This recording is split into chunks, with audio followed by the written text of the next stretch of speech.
चरागों से होगी भी तो कितनी रोशनी होगी, दिलों को जलाओ ताकि सचमुच का उजाला हो जाए। किताबें क्यों पढ़नी चाहिए? किताबें पढ़ने से क्या फायदा होता है? किताबों से हमें क्या मिलता है? आइए थोड़ा बहुत इसमें बात करते हैं। हमारा जो भी निसाब है, थोड़ा बहुत निसाब कम है और अज़ाब ज़्यादा है, जिसकी वजह से हमने देखा है कि हमारे तुलबा तालबात जो हैं उनसे भागते हैं और उन चीज़ों को ज़बरदस्ती, जैसे इम्तहानात हैं या कुछ और है, तो वो ज़बरदस्ती देते रहते हैं, दिलचस्पी पैदा नहीं होती। लेकिन कुछ और लोग हैं जो किताबें पढ़ने के शौकीन होते हैं, इनको हम बिब्लियोफाइल कहते हैं। किताबों से क्या मिलता है? जब कोई मुझसे पूछे किताबों से क्या मिलता है, तो मैं कहता हूँ आपको एंथनी चेखोव की शॉर्ट स्टोरी द बैट पढ़ना चाहिए, जिसमें एक कैरेक्टर होता है, वो शर्त लगा के 15 साल की सज़ा जो है वो काटता है, और उस सज़ा में वो दुनिया की पूरी किताबें जो हैं वो कोशिश करके पढ़ता है। वो ट्रैवलॉग पढ़ता है, वो हिस्ट्री पढ़ता है, वो फिक्शन पढ़ता है, वो नावल पढ़ता है, ऑटोबायोग्राफीज पढ़ता है, वो बहुत सारी किताबें पढ़ता है।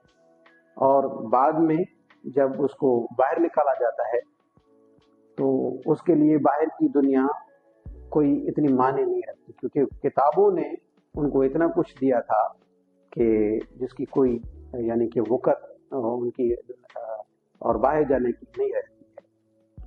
अगर मुझसे सवाल हो कि आप किताबें क्यों पढ़ते हैं, या इस दौर में जो एआई की दुनिया है जिसमें हम फंस के रह गए हैं, हर एक हाथ में मोबाइल है और रील्स हैं, तो उसमें किताब पढ़ने से हमें क्या फ़ायदा होगा? मैं कहता हूँ आपका एक जन्म जो है अपनी माँ के पेट से है और दूसरा जन्म जो है वो किताबों से होता है। किताबें आपके अदराक को, आपके ख्याल को और आपकी पूरी शख्सियत को चेंज करके, तब्दील करके रख देती है। एलेफ शफक ने कहा है कि समझने के 4 लेयर्स होते हैं। कोई भी चीज़ आपने पढ़ी, एक लेयर, दूसरा लेयर, तीसरा लेयर, चौथा लेयर। जैसा कि पहले अकायद वाली बुक्स हम पढ़ते हैं तो उसमें हम वहीं तक रह जाते, फिर दूसरे जो किताबें हैं वो पढ़ते हैं तो हम उस पर सोचने पे मजबूर होते हैं। तीसरा, उस सोच को अमल में लाते हैं। चौथा, उस सोच की जो इम्प्लीमेंटेशन होती है उसका रिजल्ट सोसाइटी में जाता है।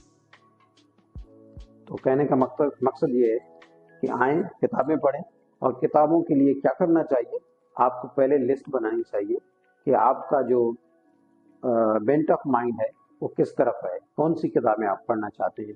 आप फिक्शन पढ़ना चाहते हैं, शॉर्ट स्टोरीज पढ़ना चाहते हैं, नॉवेल्स पढ़ना चाहते हैं, ऑटोबायोग्राफीज पढ़ना चाहते हैं, बायोग्राफीज पढ़ना चाहते हैं, हिस्ट्री पढ़ना चाहते हैं, ड्रामा पढ़ना चाहते हैं, या कोई और कुतुब आप पढ़ना चाहते हैं। कुतुब बीनी ज़बरदस्त यानी कि मश्किल आ रहा है, और उसको आइए दोबारा से जिंदा करते हैं अगर वो कहीं पे कम हो गया है। वैसे ज़ाती तौर पे तजुर्बा ये है कि बहुत सारे मेला जात में मैं जाता रहता हूँ, वहाँ पे लाखों रुपए की बुक्स जो है ना वो बिकती हैं, लेकिन उनसे क्या फ़ायदा होता है?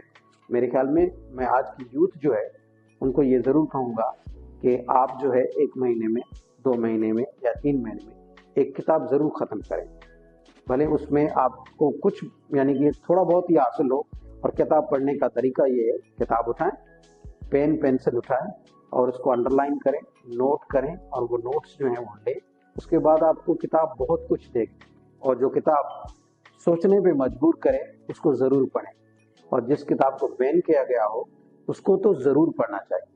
तो किताबें जो अपना और हमारा दिमाग खोलती हैं उनको ज़रूर पढ़ना चाहिए। किताबें पढ़ने से हम इस दुनिया को ज़बरदस्त तरीके से समझ सकेंगे। मेहरबानी।